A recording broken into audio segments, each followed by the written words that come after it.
Hi friends, இன்றைக்கி வந்து பார்த்திங்கன்னா ரெண்டு ப்ரெட்டை வச்சு எப்படி ப்ரெட் ஜாம் பண்ணலான்னு பார்க்கலாமா.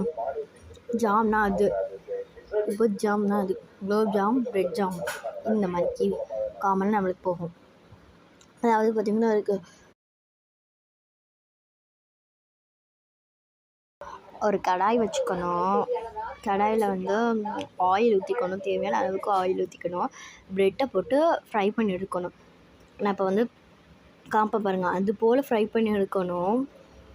கொஞ்சம் கோல்டன் ப்ரௌனில் ஃப்ரை பண்ணி எடுத்தால் தான் கிறிஸ்பியாக வந்து சாஃப்டாகவும் இருக்கும். சாப்பிட போது நல்லா உங்கள் குழந்தைங்களுக்கும் செஞ்சு கொடுக்கலாம். இதை நீங்களாம் என்ஜாய் பண்ணி சாப்பிடுவாங்க குழந்தைங்கள்லாம்.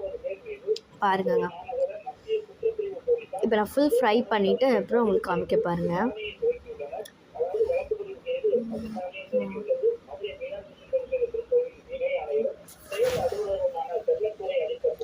இந்த மாதிரிக்கு கோல்டன் ப்ரௌனாக ஆகிட்ட உடனே எடுத்து வச்சுருங்க.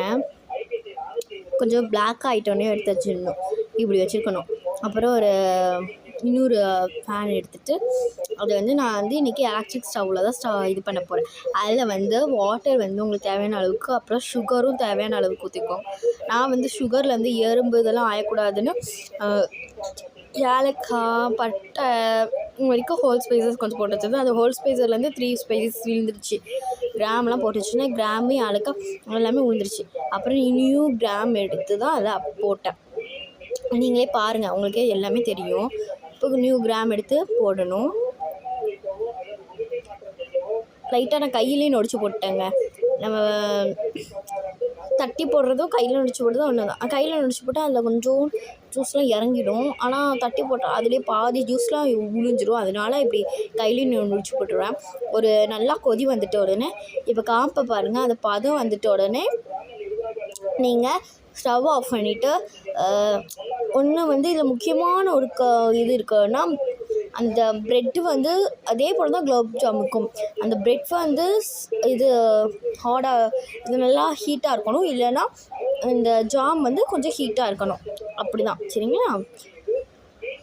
இப்போ நான் வந்து அந்த சுகர் எசன்ஸ் வந்து அதுதான் ஹீட்டாக இருக்குது. எனக்கு ப்ரெட்டை வந்து ஃப்ரை பண்ணி எடுத்தேன்னா ஒரு 5 மினிட்ஸ்க்கு அப்படியே ட்ரை ஆகிடுச்சு, காஞ்சிருச்சு. ஸோ இது போல் பண்ணி வச்சு குழந்தைங்களுக்கு சாப்பிடுங்க. 5 மினிட்ஸ் வச்சுட்டு தான் எடுக்கணும். 5 மினிட்ஸ் வச்சு எடுத்திங்கன்னா செம்மையாக இருக்குங்க. எடுத்து இப்போ பாருங்கள், சாரி ஃப்ரெண்ட்ஸ், அது வந்து கட் பண்ண முடியல, ஏன்னா அது கொஞ்சம் கிறிஸ்பி ஆகிடுச்சு. அது மட்டும் கொஞ்சம் நல்லா வேகணும்னு நினைக்கிறேன். ஸோ நீங்கள் எல்லாத்தையும் குழந்தைங்களுக்கு ஸ்நாக்ஸாகவும் ஈவினிங் ஸ்நாக்ஸாகவும் கொடுங்க.